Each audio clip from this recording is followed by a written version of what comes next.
All right. How's everybody doing? How you doing? I am G, the seeker of truth. This is Spiritual Stake. And yes, your spirit is at stake. We are in the midst of our Bible breakdown, our Bible study, our burn and learn, smoking study session. All that. Here is Spiritual Stake. We are currently in Genesis chapter 46. We're going to do a quick overview of 45. Joseph, he reveals himself unto his brothers. He let his brothers know who he is.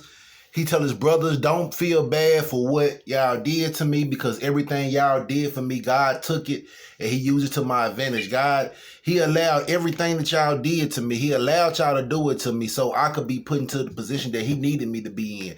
So I could be here for y'all in this moment right now. Right?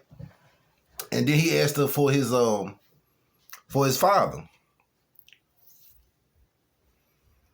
He wanted dad to be with him. So they brought Israel. And Israel, after seeing Joseph alive, would say everything was good. He was great. So we took out of 45, I asked the question of, could you be like Joseph? When put into a position over the people who tried to put you down, could you accept them with open arms, or would you have to flex on them a little bit? But that's just a quick overview of 45. We're going into 46 here. Your Bible should already be open. If you're going to fire up, go on fire up. I'm already there. And y'all know how we do. Without any further ado. 46. And Israel took his journey with all that he had, and came to Beersheba, and offered sacrifices unto the God of his father Isaac. And God spake unto Israel in the visions of the night, and said, Jacob, Jacob. And he said, Here am I. And he said, I am God, the God of thy father. Fear not to go down into Egypt, for I will go there for I will there make of thee a great nation. I will go down with thee into Egypt, and I will also surely bring thee up again. And Joseph shall put his hand upon thy eyes. And Jacob rose up from Beersheba, and the sons of Israel carried Jacob their father, and their little ones, and their wives, and the wagons which Pharaoh had sent to carry him. And they took their cattle and their goods, which they had gathered in the land of Canaan, and came into Egypt, Jacob and all his seeds with him, his sons and his sons' sons with him, his daughters and his sons' daughters, and all his seeds brought he with him into Egypt. And these are the names of the children of Israel, which came into Egypt: Jacob and his sons, Reuben, Jacob's firstborn, and the sons of Reuben, Hanak and Phalu, and Hezron and Carmi, and the sons of Simeon, Jumiel and Jamin and Ohad and Jashin, Zoar and Shuel, the son of Canaanish of a Canaanish woman, and the sons of Levi, Gershon, Kohath, and Merari. But y'all already know how I feel about these names now. If you follow along in your Bible, you look down there at verse 11, and you say how you want to say it. And the sons of Judah, and Onan, and Shelah, and Pharez, and Zara. But and Onan died in the land of Canaan. And the sons of Pharez were Hezron and Hamul. And the sons of Issachar, Tula, and Fava, and Job, and Shimrod. And the sons of Zebulun, Sered, and Elon, and Jaliel. These be the sons of Leah, which she bare unto Jacob in Pandanaram, with his daughter Dinah. All the souls of his sisters, of all the souls of his sons and his daughters were 33. And the sons of Gad, Ziphanan and Haggit and Shuni and Esbon, and Arodah and Areli. And the sons of Asher, Jimnah and Ishua, and and Bera, and Sarah, their sister, and the sons of Bera, Heber, and Machael. These are the sons of Zilpah, whom Laban gave to Leah his daughter, and these she bare unto Jacob, even 16 souls. The sons of Rachel, Jacob's wife, Joseph and Benjamin, and unto Joseph in the land of Egypt were born Manasseh and Ephraim, which Asenath, the daughter of Potiphar, priest of On, bare unto him. That's in 20. Say how you want to say it. And the sons of Benjamin were Bela and Beshur and Ashbel, Gebra, Naheme, Ehi, and Rosh, Mupim, and Hupim, and Ard. Excuse me. These are the sons of Rachel, which she bore to Jacob.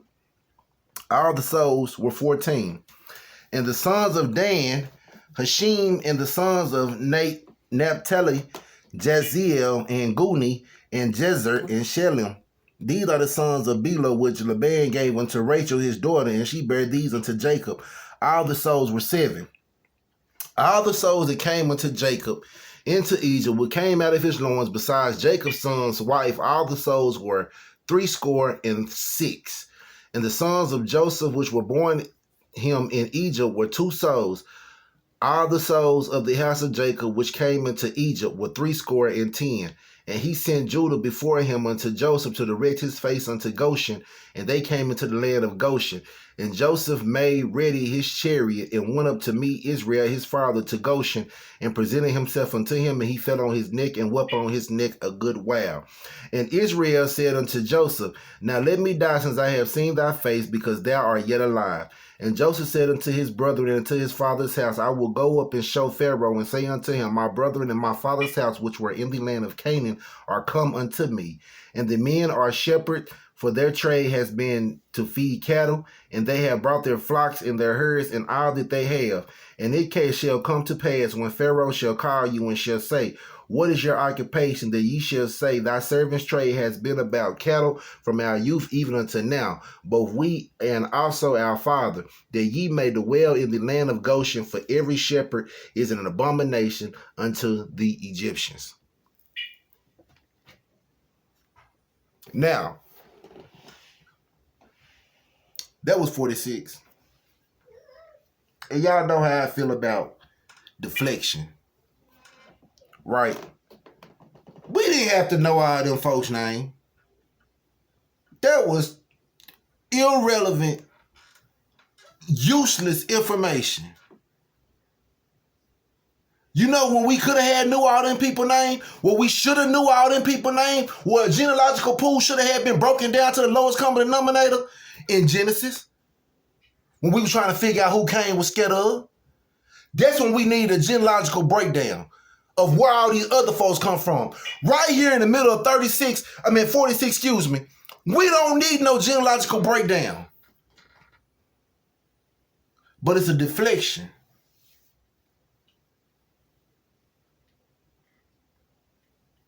It is a deflection. And what are they deflecting from? What are they trying to divert our attention from? Right? It is the fact that the whole thing been about how they threw him into Egypt. He the head down now.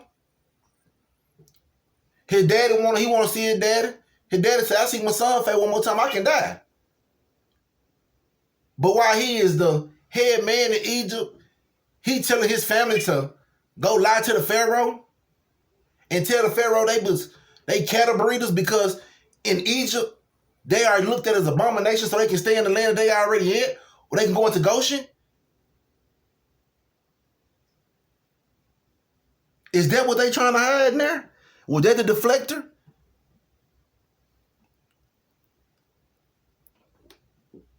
Did Joseph told his dad and his brothers to lie to the Pharaoh?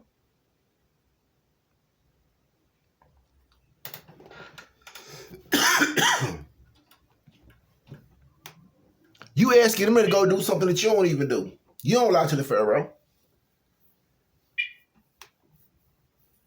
But Joseph knew that they wanted to go to Goshen. Right? So did he abuse his power? Wouldn't it be ironic for him to abuse his power for the same people who tried to depower him? And not abuse the power in the sense of trying to tear him down, but to abuse it in the sense to put them in a better place.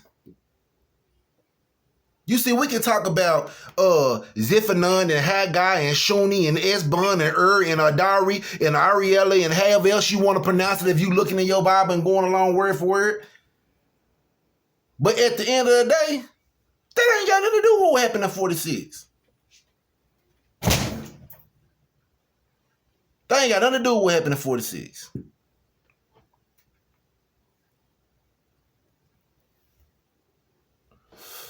What happened in 46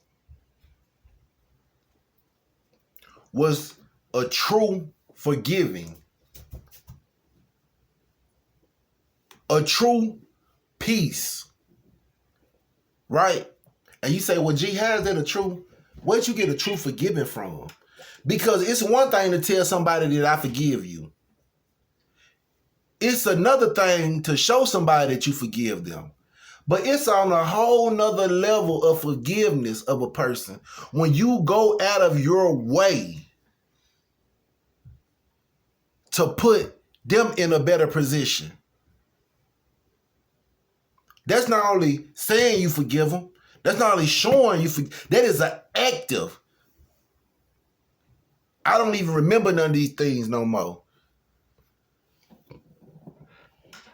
The wise man say Joseph should be happy for his brothers. Be happy.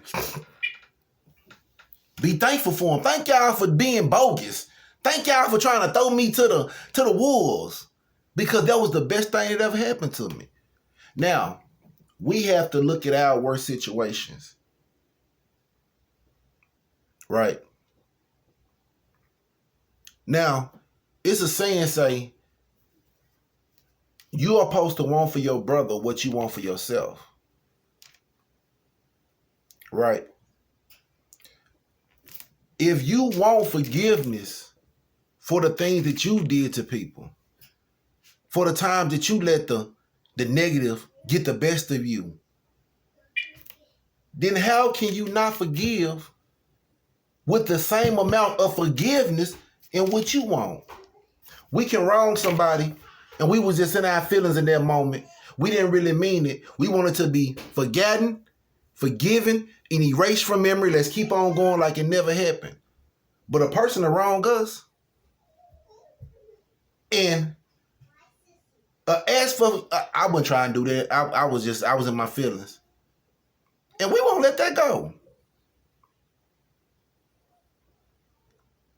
You want something for yourself that you don't want for your brother, neither are you willing to give to your brother. That's greed. That's selfishness. Right? And we all been victims of it. Like I do something bogus. I'm like, man, my bad. I don't want you to remember what I did bogus, right? Because of how much, like, we make mistakes. But when a mistake is made unto us, oh, how unforgiving we truly are. My name is G. I'm the seeker of truth. This is Spiritual State. Until next time, y'all stay elevated.